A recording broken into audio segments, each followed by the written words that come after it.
आज हम दूसरे इतिहास की पुस्तक में अध्याय 4 और 5 का अध्ययन करेंगे। फिर उसने पीतल की एक वेदी बनाई, उसकी लंबाई और चौड़ाई 20-20 हाथ की और ऊंचाई 10 हाथ की थी। फिर उसने ढला हुआ एक होद बनवाया जो एक किनारे से दूसरे किनारे तक 10 हाथ तक चौड़ा था। उसका आकार गोल था और उसकी ऊंचाई 5 हाथ की थी और उसके चारों ओर का घेर 30 हाथ के नाप का था।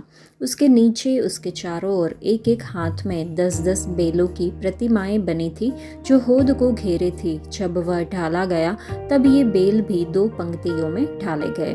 वह 12 बने हुए बेलों पर रखा गया, जिनमें से 3 उत्तर, 3 पश्चिम, 3 दक्षिण और 3 पूर्व की ओर मुंह किए हुए थे, और इनके ऊपर होद रखा था और उन सभी के पिछले अंग भीतरी भाग में पड़ते थे। होद के धातु की मोटाई मुट्ठी भर की थी और उसका किनारा कटोरे के किनारे के समान सोसन के फूलों के काम से बना था और उसमें 3000 बत भरकर समाता था। फिर उसने धोने के लिए 10 होदी बनवाकर 5 दाहिनी और 5 बाहिनी ओर रख दी। उनमें होम बलि की वस्तुएं धोई जाती थी, परंतु याजकों के धोने के लिए बड़ा होद था। फिर उसने सोने की 10 दिवट विधि के अनुसार बनवाई और 5 दाहिनी ओर और 5 बाईं ओर मंदिर में रखवा दी। फिर उसने 10 मेज बनवाकर 5 दाहिनी ओर और 5 बाईं ओर मंदिर में रखवा दी और उसने सोने के 100 कटोरे बनवाए। फिर उसने याजकों के आंगन और बड़े आंगन को बनवाया और इस आंगन में फाटक बनवाकर उनके किवाड़ों पर पीतल मढ़वाया। उसने होद को भवन की दाहिनी ओर अर्थात पूर्व और दक्षिण के कोने की ओर रखवा दिया। हुराम ने हंडों, फावड़ियों और कटोरों को बनाया। इस प्रकार हुराम ने राजा सुलेमान के लिए परमेश्वर के भवन में जो काम करना था उसे पूरा किया, अर्थात 2 खंभे और गोलों समेत वे कंगनियां जो खंभों के सिरों पर थी और खंभों के सिरों पर के गोलों को ढकने के लिए झालियों की 2-2 पंक्ति और दोनों जालियों के लिए 400 अनार, और जो गोले खंभों के सिरों पर थे उनको ढांकने वाली एक एक जाली के लिए अनारों की 2-2 पंक्ति बनाई। फिर उसने कुर्सियां और कुर्सियों पर की होदियां और उनके नीचे के 12 बेल बनाए।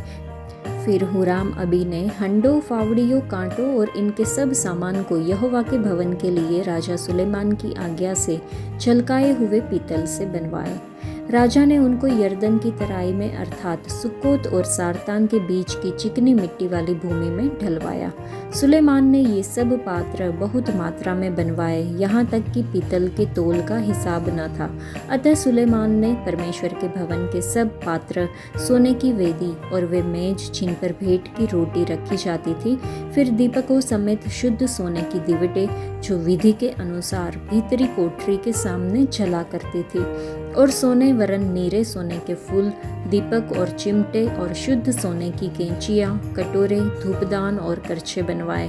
फिर भवन के द्वार और परम पवित्र स्थान के भीतरी दरवाजे और भवन अर्थात मंदिर के दरवाजे सोने के बने। इस अध्याय में समुदाय और समर्थन के महत्व पर ध्यान केंद्रित किया गया है। संबंधों को प्रोत्साहन और जवाबदेही के लिए आवश्यक बताया गया है कि कैसे एक व्यक्ति अकेले में कितना हासिल कर सकता है, उसके कहीं अधिक एक साथ मिलकर हासिल कर सकते हैं। अपने आप को ऐसे विश्वासियों के समुदाय के साथ घेरे जो आपको ऊपर उठाते हैं और प्रेरित करते हैं। एक साथ आप जीवन की चुनौतियों का सामना कर सकते हैं और जीत का जश्न मना सकते हैं, जो मसीह के प्रेम के क्रियान्वयन को दर्शाता है। कोई भी परमेश्वर के लिए एक योग्य घर नहीं बना सकता था, लेकिन सुलेमान ने प्रयास करने का दृढ़ निश्चय किया। परमेश्वर ने उसके पिता दाऊद को भव्य अलंकृत योजनाएं दी थी। उन्हें पूरा करने के लिए सुलेमान ने इस्राएल के चारों ओर के कुशल कारीगरों को बुलाया। मंदिर का निर्माण एक बहुत बड़ा प्रयास था, जिसे पूरा करने में हजारों लोगों को 7 साल लगे। हमें उनके नाम कभी नहीं पता चले, लेकिन उनके सामूहिक प्रयास से इस्राएल के पास परमेश्वर से मिलने और उनकी आराधना करने के लिए एक स्थान था। मंदिर का निर्माण सुलेमान और इस्राएल के लिए आराधना का कार्य था। इसी तरह सेवा करके कलीसिया का निर्माण करना हमारे लिए आराधना का कार्य है।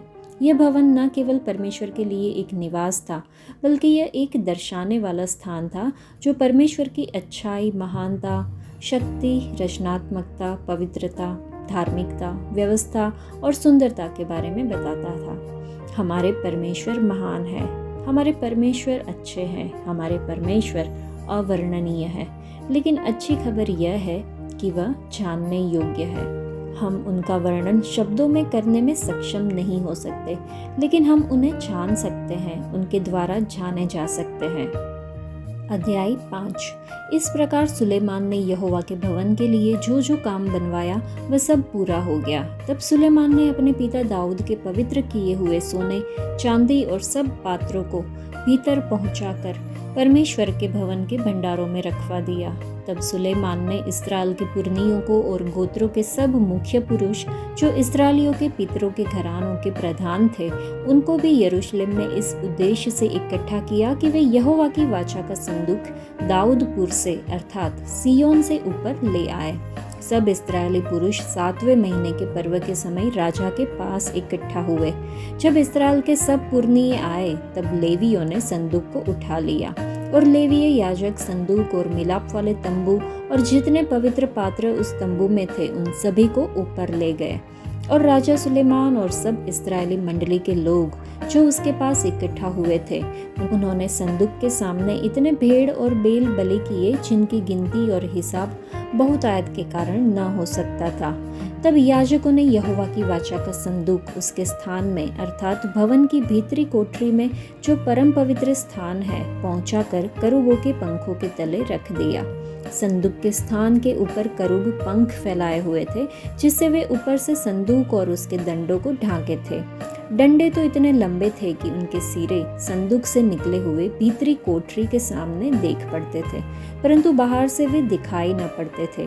वे आज के दिन तक वही हैं। संदूक में पत्थर की उन 2 पटियाओं को छोड़ कुछ न था, जिन्हें मूसा ने होरेब में उसके भीतर उस समय रखा, जब यहोवा ने इस्राएलियों के मिस्र से निकलने के बाद उनके साथ वाचा बांधी थी। जब याजक पवित्र स्थान से निकले और जब तुरैया बजाने वाले और गाने वाले एक स्वर से यहोवा की स्तुति और धन्यवाद करने लगे और तुरैया, झांझ आदि बाजे बजाते हुए यहोवा की यह स्तुति ऊंचे शब्द से करने लगे, वह भला है और उसकी करुणा सदा की है। तब यहोवा के भवन में बादल छा गया और बादल के कारण याजक लोग सेवा टहल करने को खड़े न रह सके, क्योंकि यहोवा का तेज परमेश्वर के भवन में भर गया था।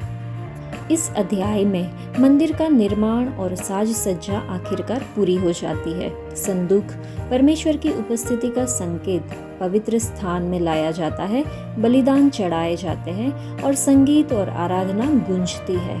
लेकिन अंतिम वचन तक कुछ कमी रह जाती है, जब मंदिर परमेश्वर की महिमा के बादल से भर जाता है। मंदिर का सोना और रोशनी परमेश्वर की महिमा की तस्वीर है, वह परम सौंदर्य जिसके लिए हमारे दिलों की रचना की गई है।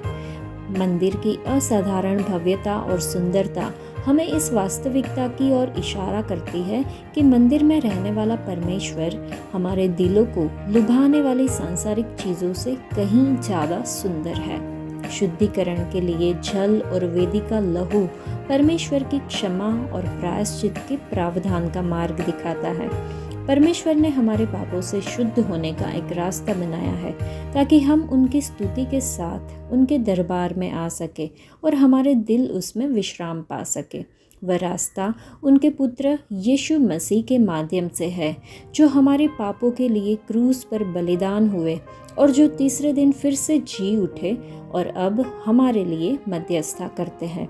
नया नियम मंदिर की कल्पना जो कलीसिया पर लागू करता है। इस प्रकार कलीसिया को कैसे संचालित करना चाहिए, यह समझने के लिए मंदिर को समझना महत्वपूर्ण है। जैसा कि उसने मंदिर में किया था, परमेश्वर की आत्मा हमारे अंदर वास करती है। इस प्रकार हम परमेश्वर की दृष्टि में अनमोल है और हम पर हमला परमेश्वर की पवित्रता पर हमला है। इसका अर्थ यह भी है कि हमें पवित्र होना चाहिए और मूर्ति पूजा से बचना चाहिए। यह सत्य केवल व्यक्तियों पर ही लागू नहीं होता है, बल्कि परमेश्वर के लोग मिलकर मंदिर बनाते हैं। सभी एक दूसरे को अलग अलग पत्थरों और स्तंभ के रूप में सहारा देते हैं। प्रेरितों और भविष्यद्वक्ताओं को नींव और यीशु को आधारशिला के रूप में देखते हैं। यह अध्याय परमेश्वर की महिमा और गौरव का एक शक्तिशाली प्रमाण है जो अपने वादों को पूरा करता है और अपने लोगों के बीच रहता है। यह हमें विस्मय, श्रद्धा और आराधना के लिए तैयार हृदय के साथ परमेश्वर के पास जाने के लिए एक सम्मोहक अनुस्मारक के रूप में कार्य करता है। मंदिर में भरी हुई दिव्य उपस्थिति वही परमेश्वर है जिसकी आज हम सेवा करते हैं, हमेशा मौजूद, सर्वशक्तिमान और प्रेम से भरपूर। इस अध्याय का मुख्य अंश वचन 5 और 14 में मिलता है, जहाँ लिखा है, और लेवीय याजक संदूक और मिलाप का तंबू और जितने पवित्र पात्र उस तंबू में थे उन सबों को ऊपर ले गए। पहले इतिहास की पुस्तक के 22वें अध्याय में दाऊद द्वारा व्यक्त की गई गहरी इच्छा को पूरा किया। दाऊद समझ गया कि जब तक संदूक और तंबू अलग अलग स्थानों पर रहेंगे तब तक परमेश्वर द्वारा मूल रूप से इच्छित तरीके से उपासना नहीं की जा सकती। इस मिशन को पूरा करने का काम सुलेमान को सौंपा गया, जिसने इसे अंत तक पूरा किया। जब मंदिर का सारा काम पूरा हो गया तो सुलेमान वह सब कुछ ले आया जो उसके पिता दाऊद ने मंदिर के लिए दिया। सुलेमान ने याजकों और लेवियों को वाचा का संदूक मंदिर में ले जाने का निर्देश दिया। वाचा के संदूक के सामने राजा सुलेमान और सभी इस्राएलियों ने इतनी भेड़ बकरियों और बैलों की बलि चढ़ाई कि कोई उन्हें गिन नहीं सका। याजकों ने वाचा के संदूक को मंदिर के परम पवित्र स्थान में रख दिया। लेवी संगीतकारों ने झांझ, सारंगी और वीणा बजाई। 120 याजकों ने तुरही बजाई। जिन लोगों ने तुरही बजाई और जो एक साथ गाते थे वे एक ही व्यक्ति की तरह लग रहे थे। उन्होंने यह कहते हुए प्रभु की स्तुति की कि वह अच्छा है और उसकी दया सदा की है। तब यहोवा का मंदिर बादल से भर गया जो यहोवा का तेज था। यहोवा का तेज मंदिर में तब नहीं भरता था जब वे बलिदान चढ़ाते थे, परंतु जब वे परमेश्वर का भजन गाते थे। दाऊद कहता है कि मैं गीत गाकर तेरे नाम की स्तुति करूंगा और धन्यवाद करता हुआ तेरी बड़ाई करूंगा। यह यहोवा को बेल से अधिक, वरन सींग और खुर वाले बेल से भी अधिक पाएगा। परमेश्वर पशुओं के बलिदान की अपेक्षा हृदय से की गई स्तुति से अधिक प्रसन्न होते हैं। जब वे एक स्वर में गाते थे तो यहोवा की महिमा मंदिर में भर जाती थी। जब चेले एक स्वर में इकट्ठे होते थे तो पवित्र आत्मा उन पर उतरता था, जो कि हमने नए नियम में प्रेरितों की पुस्तक में देखा है। जब सद्भाव होता है तो प्रभु बहुतायत से आशीष देते हैं। यह ध्यान दिया जाना चाहिए कि परमेश्वर की महिमा का ये महान प्रसार तीव्र और समर्पित प्रशंसा से प्रतिक्रिया में हुआ। जब उसके लोग उसकी स्तुति करते हैं तो परमेश्वर अपनी महिमा प्रकट करते हैं। हम कभी भी परमेश्वर के हमारे कलीसिया में या हमारे घरों में या हमारे दिलों में होने की उम्मीद नहीं कर सकते जब तक कि हम पूरे दिल से उनकी प्रशंसा नहीं करते। तो क्या हम अपने अंदर परमेश्वर की महिमामयी उपस्थिति को महसूस करने के लिए पूरे दिल से उनकी स्तुति करते हैं? यह प्रश्न हमें खुद को पूछना होगा।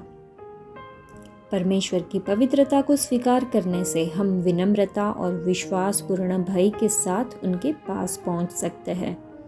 आज के लिए इतना ही। परमेश्वर आप सबको आशीष दे। धन्यवाद।